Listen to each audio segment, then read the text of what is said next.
उत्पत्ति अध्याय 50। यूसुफ अपने पिता के मुख पर गिरकर रोने लगा। उसने पिता का चुंबन लिया। यूसुफ ने अपने कर्मचारियों वैद्यों को आदेश दिया कि वे उसके पिता के शव पर मसाले का लेप लगाएं। वैद्यों ने शव पर मसाले का लेप लगाया। इस संलेपन कार्य में 40 दिन लगे, क्योंकि शव पर मसाले का लेप लगाने के लिए इतने ही दिन लगते हैं। मिस्र के निवासियों ने याकूब के लिए 70 दिन तक शोक मनाया। जब शोक के दिन समाप्त हुए, तब यूसुफ ने फरो के राज परिवार से कहा, यदि आप लोगों की कृपा दृष्टि मुझ पर हो, तो आप फरो से ये बात कहिए, मेरे पिता ने मुझे इन शब्दों में शपथ खिलाई थी, देख मेरी मृत्यु निकट है। जो कब्र मैंने कनान देश में अपने लिए खोदी है, वहीं तू मुझे गाड़ना। अब कृपया मुझे जाने दीजिए कि मैं अपने पिता के शव को गाड़ दूं, तत्पश्चात मैं लौट आऊंगा। फरो ने उत्तर दिया, जाओ, और तुम्हारे पिता ने जैसी शपथ तुम्हें खिलाई थी, उसी के अनुसार अपने पिता को गाड़ो। अतः यूसुफ अपने पिता को गाड़ने के लिए गया। उसके साथ फरो के कर्मचारी, उसके राज परिवार के मुखिया एवं मिस्र देश के समस्त गणमान्य व्यक्ति, यूसुफ के परिवार के लोग, उनके भाई और उसके पिता के परिवार के लोग भी गए, किंतु वे अपने बच्चों, भेड़ बकरियों और गाय बैलों को गोशेन प्रदेश में छोड़ गए। यूसुफ के साथ रथ और घुड़सवार भी गए। इस प्रकार शव यात्रा में विशाल जनसमूह हो गया।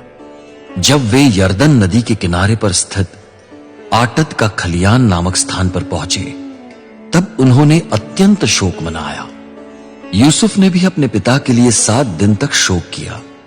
अब उस नगर के रहने वाले कनानी लोगों ने आटद के खलियान में लोगों को शोक मनाते देखा, तब कहा, यह मिस्र के निवासियों का अत्यंत दुखपूर्ण शोक है। इसी कारण उस स्थान का नाम आबेल मिस्रिम पड़ा। ये यरदन नदी के उस पार है। जैसा याकूब ने उन्हें आदेश दिया था, वैसा ही उनके पुत्रों ने किया। उनके पुत्र उनके शव को कनान देश में लाए और उन्हें ममरे की पूर्व दिशा में मकपेला की भूमि में स्थित उस गुफा में गाड़ा, जिसे निजी कब्रिस्तान बनाने के लिए अब्राहम ने हित्ती जातीय एप्रोन से भूमि सहित खरीदा था। यूसुफ अपने पिता को गाड़ने के पश्चात अपने भाइयों एवं उन सब के साथ मिस्र देश को लौट गया, जो शव को गाड़ने के लिए उसके साथ आए थे। जब यूसुफ के भाइयों ने देखा कि उनके पिता की मृत्यु हो चुकी है, तब कहने लगे, अब कदाचित यूसुफ हमसे घृणा करेगा, हमसे उन सब बुराइयों का बदला लेगा जो हमने उससे की थी।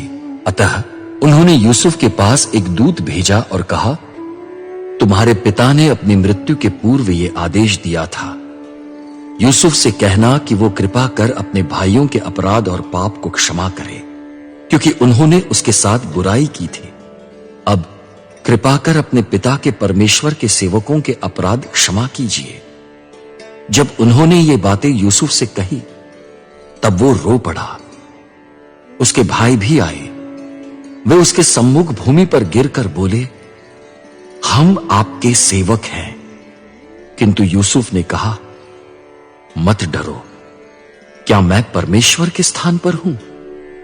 तुमने मेरे साथ बुराई की योजना बनाई, किंतु परमेश्वर ने भलाई के लिए उसका उपयोग किया कि अनेक लोग जीवित बचे, जैसे वे आज भी जीवित हैं। अतः तुम मत डरो, मैं तुम्हारा और तुम्हारे छोटे छोटे बच्चों का पालन पोषण करता रहूंगा।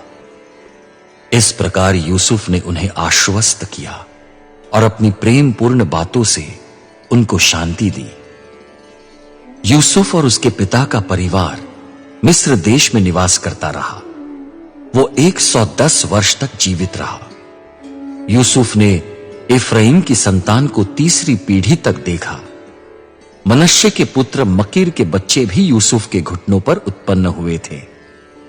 यूसुफ ने अपने भाइयों से कहा, मेरी मृत्यु निकट है, किंतु परमेश्वर तुम्हारी सुध लेगा और तुम्हें इस देश से निकालकर उस देश में ले जाएगा जिसकी शपथ उसने अब्राहम, इसहाक और याकूब से खाई थी। तत्पश्चात यूसुफ ने इजरायली लोगों को शपथ खिलाई, परमेश्वर तुम्हारी सुध लेगा और तुम यहां से मेरी अस्थियां ले जाना। यूसुफ की मृत्यु 110 वर्ष की अवस्था में हुई। उन्होंने उसके शव पर मसाले का संलेपन किया और उसे मिस्र देश में ही एक शव मंजूषा में रख दिया।